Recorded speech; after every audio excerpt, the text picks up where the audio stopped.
Hello everyone, समर्थ classes के online YouTube channel में आप सभी का एक बार फिर से स्वागत है। Keep learning guys.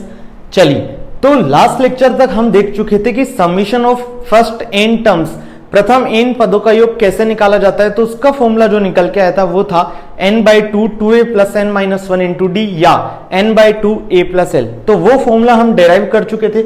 आज जो हमें देखने हैं वो है इस कंसेप्ट के क्वेश्चन कि इन टाइप के क्वेश्चन कैसे सोल्व किए जाते हैं, किस टाइप से एग्जाम में पूछे जाते हैं। तो हम एनटीएससी में प्रीवियस ईयर में आए हुए क्वेश्चन को भी सोल्व करने वाले हैं और बोर्ड एग्जाम की भी तैयारी करने वाले हैं। तो आज का जो सेशन है या जो आने वाले सेशन होंगे आपके लिए, उनमें समर्थ क्लासेस आपके लिए कुछ बेहतर बनाने का प्रयास कर रहा है। इसलिए जो भी क्वेश्चन होंगे आपको यहाँ स्क्रीन पे शो हो जाएंगे। ठीक है, तो आज का हम पहला क्वेश्चन लेते हैं। पहला क्वेश्चन है, आपको वहां की स्क्रीन पे दिख जाएगा। ठीक है, मैं यहां लैपटॉप स्क्रीन से पढ़ दूंगा। तो पहला क्वेश्चन है, find the sum of 34 + 32 + 30 up to 10। यही क्वेश्चन है। चलिए इस क्वेश्चन को देखते हैं। अब हमसे ध्यान दो, इस क्वेश्चन में कहीं भी मेंशन नहीं किया उसने कि यह अर्थमेटिक है या समांतर श्रेणी है। हम चेक कर लेते हैं। तो अर्थमेटिक या समांतर श्रेणी चेक करने के लिए क्या किया जाता है, T2 - T1 करेंगे, T3 - T2 करेंगे। यदि ये दोनों बराबर आ गए तो हम बोल देंगे कि दी हुई श्रेणी, दी हुई प्रोग्रेशन कैसी है, अर्थमेटिक समांतर। देखो 32 - 34 करूंगा तो कितना आएगा, -2। जब 30 - 32 करूंगा तो भी कितना आएगा, -2। इट मींस ये जो प्रोग्रेशन है वो क्या है, अर्थमेटिक समांतर श्रेणी। फिर ध्यान दो, हमसे क्या पूछा है, सम 34, 32, 30, ऐसे लास्ट टर्म क्या है 10, इन सबका योग हमसे पूछा है। अब हम ये चेक कर चुके हैं कि ये क्या है, अर्थमेटिक या समांतर। तो ध्यान दो, इसका T1 कितना आया, 34, D कितना आया इसका 32 - 34, इट मींस कितना, -2। T1 का एक और नाम है A से।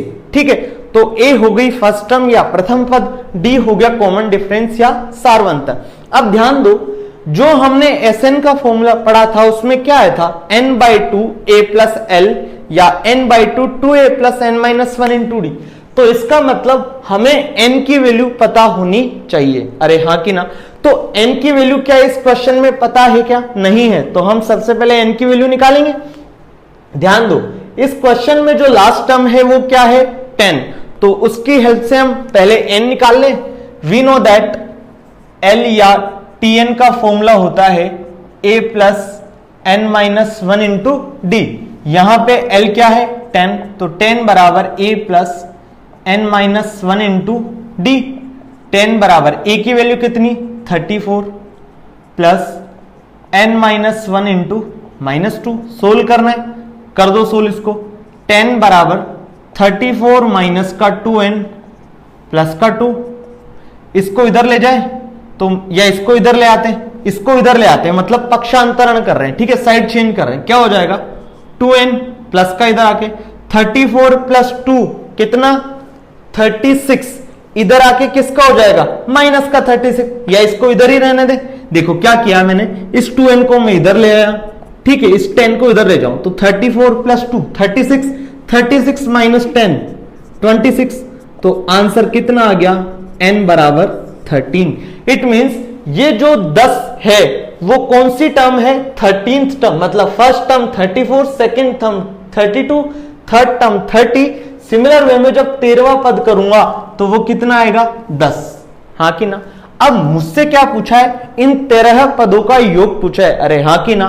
तो हम जानते हैं क्या कि Sn का फॉर्मूला होता है n/2 a + l। अब हम ये भी जानते हैं कि यहां पे जो n है वो कितना है, 13। तो S13 कितना हो जाएगा, 13/2 T1 + T13। अरे हाँ कि ना। A क्या होता है, प्रथम पद मतलब T1। L क्या होता है, लास्ट टर्म। लेकिन इस सीरीज का लास्ट टर्म कौन सा है, 13th टर्म। हाँ कि ना। चलिए वैल्यू रख दो। तो S13 आ गया हमारा 13/2। T1 कितना है, 34। T13 कितना है, 10। तो 34 + 10 मतलब 13/2 × 44 मतलब 13 इंटू 22, 2 से 44, 22 टाइम्स सोल्व कर लेते हैं। इधर कितना आएगा, 2 3 जा 6, 2 3 जा 6 प्लस 2 8 2, तो ये आ गया आंसर हमारा 286। ठीक है, तो यही आंसर हो गया हमारा कि 34 32 अप टू 10 का जो समीशन आएगा, योग आएगा, वो कितना आएगा, 286। अब हमने जब n निकाला था उसके बाद हम इसको एक और तरीके से कर सकते थे, क्या, n/2 2a plus n minus 1 into D, उससे सोल्व करते तो भी आंसर यही आता। लेकिन यहां डायरेक्ट मुझे l पता था, लास्ट टर्म पता थी, तो मैंने सिंपल वाला फॉर्मूला लगाया, आंसर पाया। यहां तक कोई प्रॉब्लम तो बताइए, नहीं है, बढ़े आगे। चलिए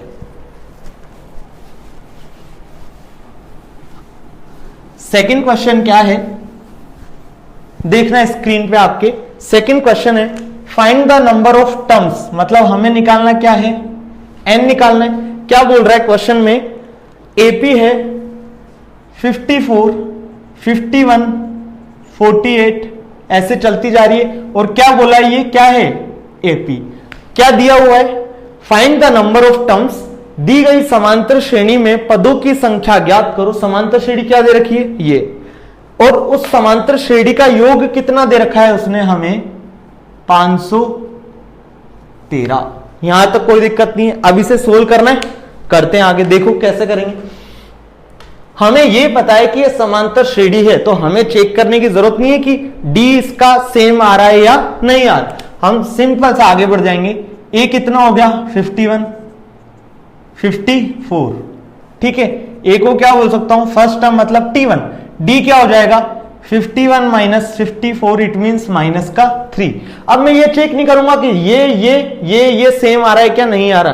अरे भाई उसने अर्थमेटिक दे दिया, इसका मतलब डी हमेशा कैसा होगा, सेम होगा, हाँ कि ना। चलिए अब ध्यान दो, उसने क्या दिया है हमें, SN दिया हुआ है। क्या लास्ट टर्म पता है क्या, नहीं पता मेरे को, तो मैं कौन सा फॉर्मूला लगाऊंगा, SN बराबर n/2 into 2a plus n minus 1 into D, वहां से n की वैल्यू मुझे मिल जाएगी। देखना, सिंस SN बराबर n/2 2a plus n minus 1 into D, SN कितना गिवन है, 513, n निकालना है, 2a 2 इंटू 54 करेंगे तो कितना आएगा, 108 plus n minus 1 into minus का 3, सोल्व करना है। इस 2 को इधर ले आऊंगा तो क्या बनेगा, 2 3 जा 6, 2 1 जा 2, 2 5 जा 10, मतलब n यहां आएगा 108 माइनस का 3n प्लस का 3। ठीक है, आगे सोल्व करते हैं, मल्टीप्लाई कर दें तो 1026 बराबर 108 प्लस 3 कितना हो जाएगा, 111। तो देखना यहां क्या बनेगा, 111n माइनस का 3n स्क्वायर। यहां तक कोई दिक्कत नहीं है, आगे बढ़ते हैं। देखना इस 3n स्क्वायर को इधर ले आया मैं, क्या हो जाएगा, 3n स्क्वायर, इस 111 को भी इधर ले आया, माइनस 111n प्लस का 1026 बराबर 0। अब क्या करूं, इस पूरी इक्वेशन को 3 से डिवाइड कर दूं, कोई फर्क पड़ेगा क्या, नहीं पड़ेगा। ध्यान दो, जब भी हो 2x बराबर 6 इस टाइप का, मतलब LHS भी हो RHS भी हो, तो हम क्या करते हैं, किसी भी चीज से डिवाइड मल्टीप्लाई जोड़ घटा सकते हैं, कोई प्रॉब्लम नहीं है। लेकिन जो भी कर रहे हैं वो दोनों तरफ हमें करना पड़ेगा। तो ध्यान दो, क्या मैं दोनों तरफ 2 से डिवाइड कर सकता हूं, तो x बराबर 3 आएगा, तो यही तो आता है भाई, 2x बराबर 6, तो x बराबर क्या लिख सकते हैं, 6/2 मतलब 3। तो हमने क्या किया, बेसिकली सेम ऑपरेशन दोनों तरफ लगा दिया। तो मैं क्या कर रहा हूं, इस पूरी समीकरण को 3 से भाग दे रहा हूं, इस पूरी इक्वेशन को 3 से डिवाइड कर रहा हूं, तो देखना क्या आएगा, n square minus 37n plus 3 3 जा 9, 3 4 जा 2 बराबर 0। क्या किया मैंने, 3 से डिवाइड कर दिया, n स्क्वायर माइनस 3 3 जा 9, 3 3 9, 2 उधर गया, 3 7 21, n प्लस 342 बराबर 0। अब हमें इसको सोल्व करना है, तो इसको सोल्व कैसे किया जाता है, क्वाड्रेटिक विधि से। क्वाड्रेटिक विधि क्या होती है, या शीघ्राचार्य मेथड क्या होता है, हम ये जानते हैं कि यदि x square plus b x plus c बराबर 0 है और हमें x की वैल्यू निकालनी है, तो फॉर्मूला होता है minus B plus minus B square minus 4ac divided by 2a। होता है ऐसा। ये कब होता है, जब यहां पे वेरिएबल क्या होता है, x, तो यहां x होता है। ध्यान दो ये किस फॉर्म में है, a n square plus b n plus c बराबर 0। तो यहां पे जो हमारा वेरिएबल है, चर राशि है, वो क्या है, एन। तो सिंपल यहां पे एन आ जाएगा, बाकी जगह सब जगह क्या रहेगा, सेम। क्लियर है। बाकी जब आप क्वाड्रेटिक पढ़ेंगे तो इसको मैं और अच्छे तरीके से आपको बता दूंगा, लेकिन हमारा एक क्वेश्चन इंपॉर्टेंट था इसलिए यहां कराना बनता था। तो n की वैल्यू क्या हो जाएगी, minus B plus minus B square minus 4ac whole divided by 2a। ध्यान दो, a बराबर कितना है 1, b बराबर कितना है माइनस का 37, c बराबर कितना है 342। रख देते हैं वैल्यू, तो n बराबर कितना आएगा, माइनस b मतलब 37, क्योंकि b ऑलरेडी माइनस 37 है, जब मैं माइनस आगे लगाऊंगा तो 37 हो जाएगा। b स्क्वायर मतलब 37 का क्या करना है, स्क्वायर करना है। देखते हैं कैसे करेंगे। 7 7 जा 49, 7 3 जा 21, 21 21 42, 3 3 जा 6। ये मल्टीप्लाई कैसे करते हैं मैं आपको आगे बता दूंगा। 9 4 2 4 6 10, तो कितना आया 1069। ध्यान दो, बी कितना था माइनस का 37, तो माइनस 37 का होल स्क्वायर करेंगे तो प्लस बन जाएगा। तो सिंपल आया मेरे पास 1069 माइनस 4 इंटू ए इंटू सी करना है। ध्यान दो, 4 इंटू ए कितना 1 इंटू 342, तो 342 इंटू 4 कितना आएगा, करके देखोगे तो यह आएगा 1068 डिवाइडेड बाय 2a। 2 इंटू 1 कितना हो जाएगा 2। यहां तक कोई दिक्कत नहीं। ये ध्यान दो, ये जो अंदर वाली क्वांटिटी है 1069 में से 1068 को घटाऊंगा तो कितना आएगा 1। 1 का स्क्वायर रूट कितना होता है 1। तो सिंपल बन गया मेरा n बराबर 37 प्लस माइनस 1 बाय 2। हाँ कि ना। देखो अब n की कितनी वैल्यू आएगी, 37 प्लस 1 बाय 2 बराबर 19। एक n आएगा 37 माइनस 1 बाय 2 बराबर 18। ऑप्शन क्या थे इस क्वेश्चन के, जो ऑप्शन दे रखे थे वो थे 22 20 11 19 आपकी स्क्रीन पे। तो आंसर क्या हो जाएगा 19। हाँ कि ना, कोई दिक्कत नहीं है। बड़े आगे ये सवाल समझ में आया। ये जो कंसेप्ट था बेसिकली इतना सा कंसेप्ट ये था, क्वाड्रेटिक मेथड, श्रीधराचार्य विधि से द्विघात समीकरण को हल करना। तो उस तरीके से हमने पढ़ा था इस क्वेश्चन को। बाकी जब हम क्वाड्रेटिक पढ़ेंगे डिटेल में तो मैं आपको पूरा प्रॉपर बताऊंगा कि श्रीधराचार्य विधि को कब यूज किया जाता है। तो ये क्वेश्चन आई थिंक आपको क्लियर हो गया होगा। 54 51 48 सॉरी इसमें ऑप्शन नहीं दिए हुए थे हमें, मैंने थर्ड क्वेश्चन के ऑप्शन बता दिए। तो n बराबर कितना आ जाएगा 37 माइनस 1 बाय 2 बराबर 18 और इधर से आया 19। ध्यान दो, हमसे क्या पूछा था नंबर ऑफ टर्म्स, तो क्या 18 टर्म्स का समीशन भी 513, 19 टर्म्स का समीशन भी 513 क्या पॉसिबल है क्या, सोच के देखो। नहीं है। अरे यार अगर मैंने लिखी 2 प्लस 4 प्लस 6, ध्यान दो समीशन कितना आ रहा है 6 4 10 और 2 12। तो यहां देखो 3 टर्म्स का समीशन मिलके 12 हो रहा है। अगर एक हटा दूं तो 2 टर्म्स का समीशन भी क्या 12 होगा क्या, नहीं होगा, ऐसा पॉसिबल नहीं है। तो मैं क्या करूंगा, जब मेरी यहां पे 2 वैल्यूज आ गई है तो मैं क्रॉस चेक करूंगा कि किस वैल्यू पे एग्जैक्ट वैल्यू आ रही है। तो n बराबर 19 18 आया। अब मैं चेक करूंगा S18 करके, एक बार S19 करके, जिससे भी मेरे को 513 मिल जाएगा वही मेरा आंसर हो जाएगा। मतलब यहां पे हम क्रॉस चेक कर रहे हैं क्योंकि हमारी 2 वैल्यू आ गई है। S18 क्या हो जाएगा n by 2 into 2a plus n minus 1 into D. तो 18 by 2 2a 108 plus n minus 1 मतलब 17 इंटू डी कितना माइनस का 3।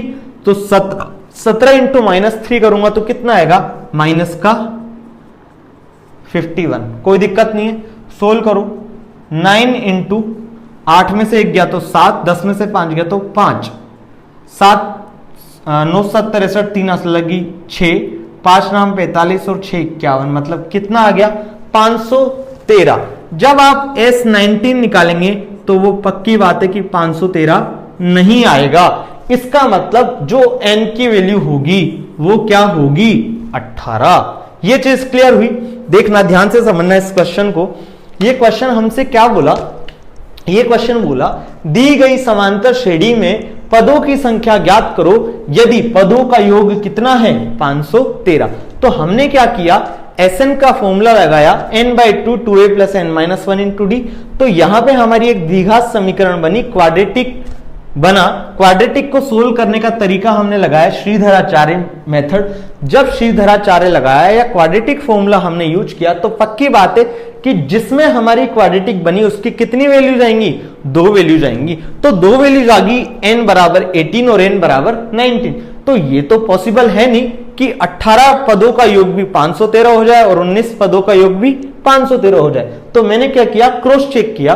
जब S18 निकाला तो वो 513 आ रहा था, S19 निकाला तो वो 513 नहीं आ रहा था। तो मेरी वैल्यू जो n की थी वो कितनी हो गई, 18। क्लियर हुआ ये वाला।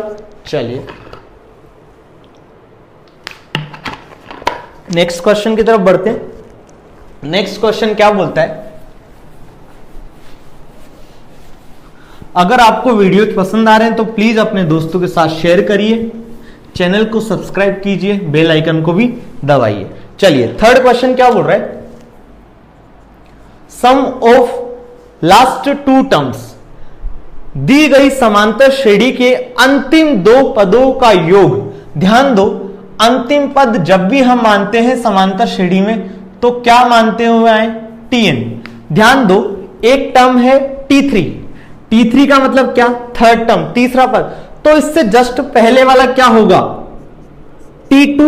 T2 कैसे निकाला मैंने, 3 में से 1 घटाया तभी तो 2 आया। तो ध्यान दो, अगर लास्ट टर्म है Tn तो उससे जस्ट पहले वाला जो पद आएगा वो क्या आएगा, Tn-1। ये चीज क्लियर हुई क्या नहीं। तो हमसे ये बोला कि समांतर श्रेणी के अंतिम 2 पदों का योग। तो जब अंतिम पद ये है तो उससे पहले वाला n-1 ही तो होगा, अरे हाँ कि ना। तो अंतिम 2 पदों का योग कितना दिया हुआ है हमें, 60, हाँ कि ना।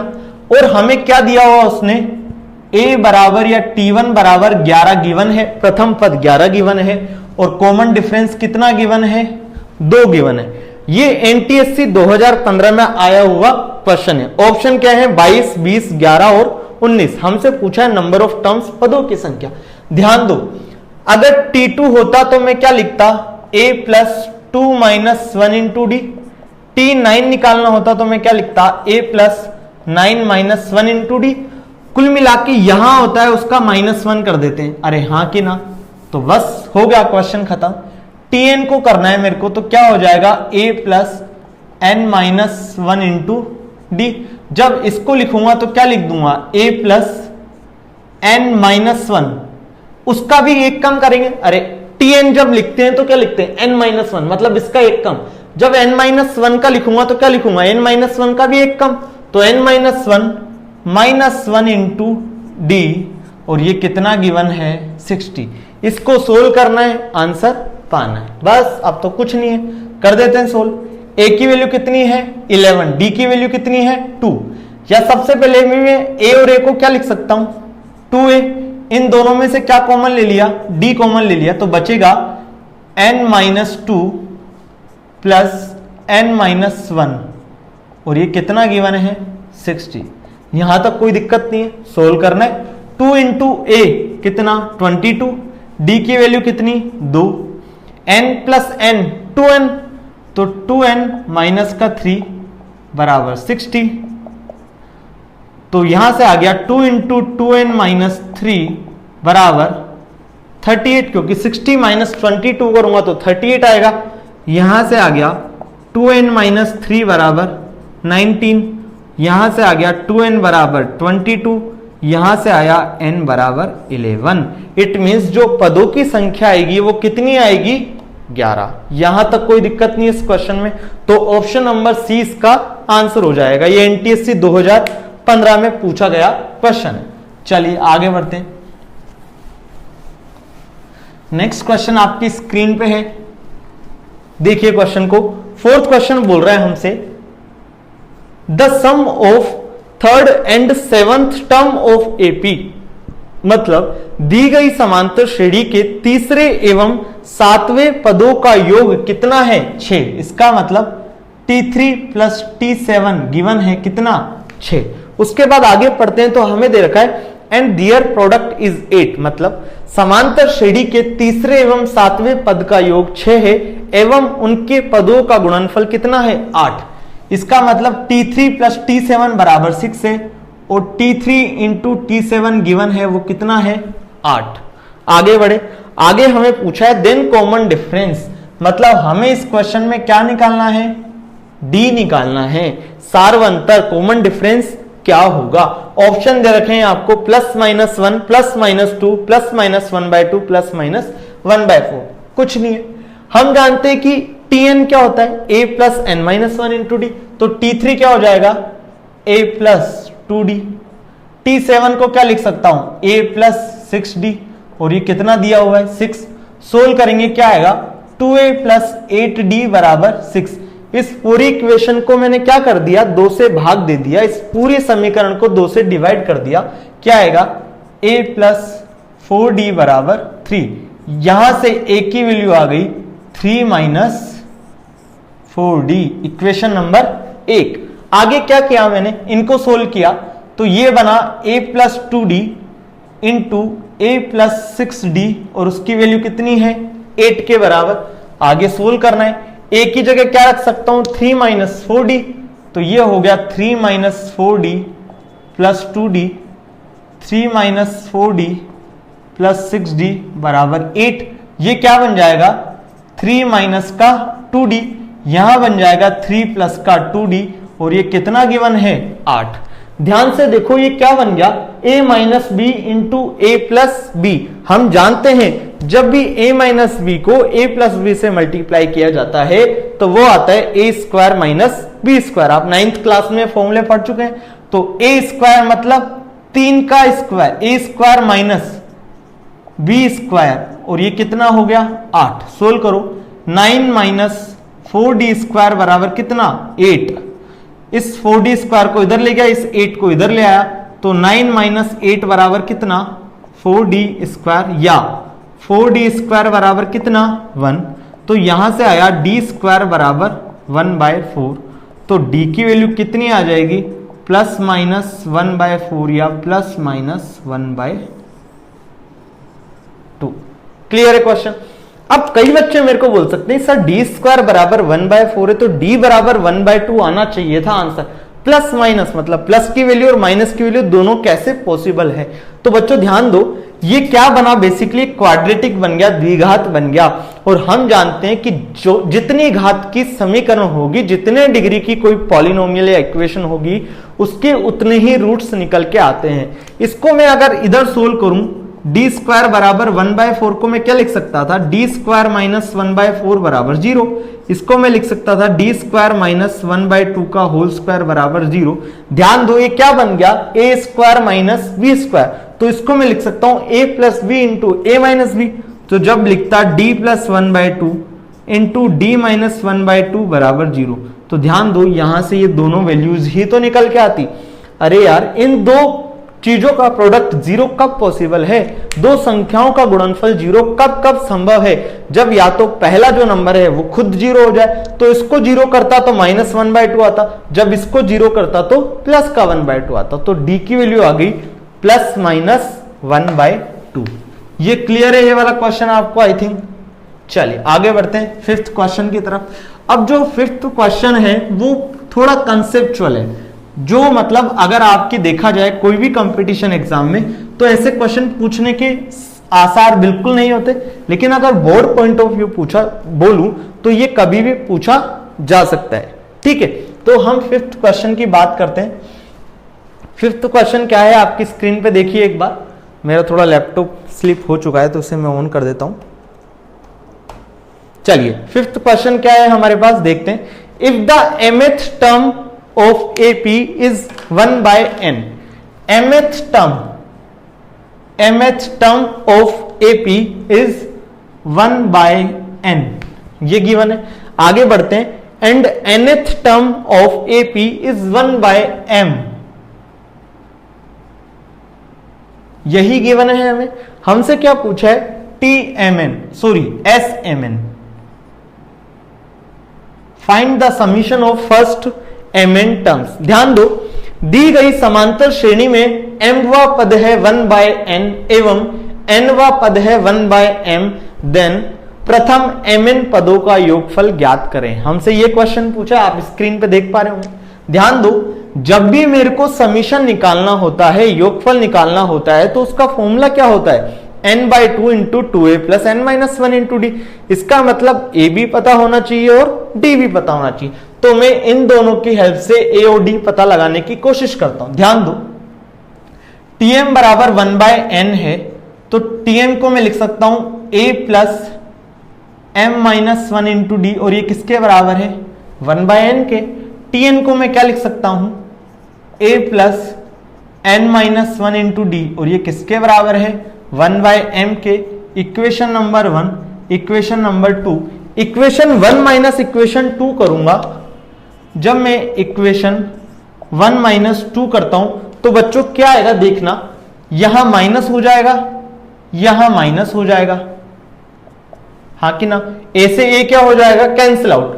जब मैं इन दोनों में से डायरेक्ट d कॉमन ले लेता हूं तो बचेगा क्या, m-1, ये माइनस यहां मल्टीप्लाई हो जाएगा, तो माइनस का n+1 बराबर 1/n माइनस का 1/m। अरे हाँ कि ना, देखो दोबारा देखो, इसमें से इसको घटाना है तो a और a तो आपस में कैंसिल आउट हो गए, क्योंकि चिन्ह चेंज हो जाते हैं जब भी माइनस करते हैं, तो माइनस माइनस माइनस, क्योंकि यहाँ पे प्लस प्लस थे, ठीक है। फिर मैंने इन दोनों टर्म में से डायरेक्ट d कॉमन लिया, d को उभयनिष्ठ बनाया, तो क्या आया, m-1 माइनस ऑफ n-1। तो माइनस के आगे जब ब्रैकेट है तो माइनस n+1 हो जाएगा, यहां बचा 1/n माइनस 1/m। यहां क्या करूंगा, मैं एलसीएम ले लूंगा, mn आएगा, यहां क्या बचेगा, d ऑफ 1 से 1 काट डाला, बचा m-n। जब मैं mn एलसीएम ले लेता हूं तो यहां क्या बचता है, m-n। ध्यान दो, जब इसको सोल्व करूंगा तो क्या आएगा, d बराबर 1/mn आएगा कि नहीं आएगा, कैसे आएगा देखना, m-n टाइम्स ऑफ d बराबर ये है, तो d निकालूंगा तो ये पूरी क्वांटिटी नीचे आएगी, ये दोनों आपस में कैंसिल आउट हो जाएंगे, तो d बराबर बच गया 1/mn। जब मैं इस d की वैल्यू को इक्वेशन 1 में डालता हूं तो देखना क्या आएगा, a plus m-1 into 1/mn बराबर 1/n। क्लियर है, d की वैल्यू मैंने पुट कर दी, अब सोल्व करना है। a प्लस क्या किया, इस वाली टर्म को इधर ले गया, तो a बराबर क्या बचेगा, 1/n माइनस m-1/mn। एलसीएम आ गया, mn यहां आएगा m-1 और यहां आ गया a, हाँ कि ना, m से m कट जाएगा और -1 इंटू -1 प्लस का 1 हो जाएगा। इसका मतलब a की वैल्यू जो आएगी वो आएगी 1/mn। अब आप इस टाइप के क्वेश्चन में इनकी वैल्यू याद कर सकते हैं परमानेंट, क्योंकि जेई में या जो प्राइवेट यूनिवर्सिटी के एंट्रेंस एग्जाम होते हैं इंजीनियरिंग के, उनमें इस टाइप के क्वेश्चन हमेशा अक्सर पूछ लिए जाते हैं कि टीपी बराबर 1/q है। आपसे चलो ये पूछ ले कोई कि टीपी बराबर 1/q है एंड टीक्यू बराबर 1/p। देखना, टीपी बराबर 1/q एंड टीक्यू बराबर 1/p, तो ये सेम ही तो हो गया। m की जगह क्या कर दिया p, n की जगह क्या कर दिया q, बाकी पूरा क्वेश्चन सेम होगा। तो अब हमसे कुछ भी पूछे तो हम a और d की वैल्यू डायरेक्ट बता सकते हैं इस क्वेश्चन से कि a की वैल्यू आएगी 1/pq, d की वैल्यू आएगी 1/pq। अरे हाँ कि ना, चलिए, तो a की वैल्यू आ गई 1/mn, d की वैल्यू आ गई 1/mn। हमसे पूछा क्या था, smn निकल जाएगा, तो smn का फॉर्मूला हो जाएगा mn/2। Sn होता तो क्या लिखता, n/2 2a plus n-1 into d, तो n की जगह mn है तो मैंने भी mn कर दिया, तो mn/2 2a प्लस, कोई प्रॉब्लम नहीं, आगे बढ़े, mn/2 a की वैल्यू रखो 1/mn, तो हो जाएगा 2/mn प्लस mn-1, d की वैल्यू रखी 1/mn। पूरे में से मैं 1/mn को कॉमन निकाल दूंगा तो mn इंटू 1/mn क्या हो जाएगा, 1। इसका मतलब यहां बचेगा हमारा 1/2 2 प्लस mn-1।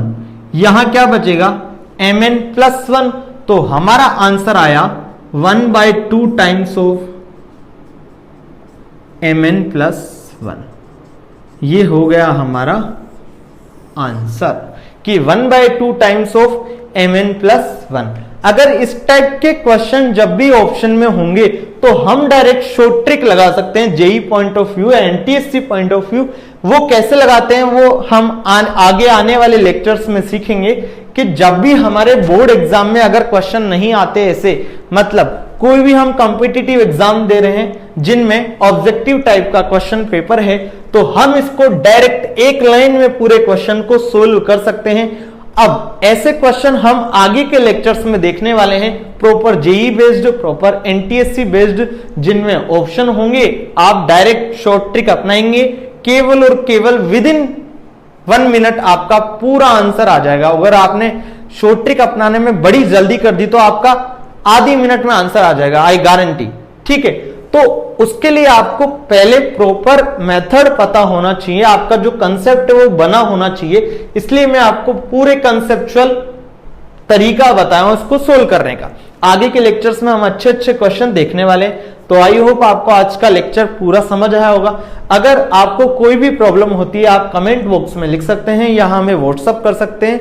चलिए देखते रहिए समर्थ क्लासेस ऑनलाइन और अपना ख्याल रखिए, अपने घर वालों का ख्याल रखिए। Thank you guys.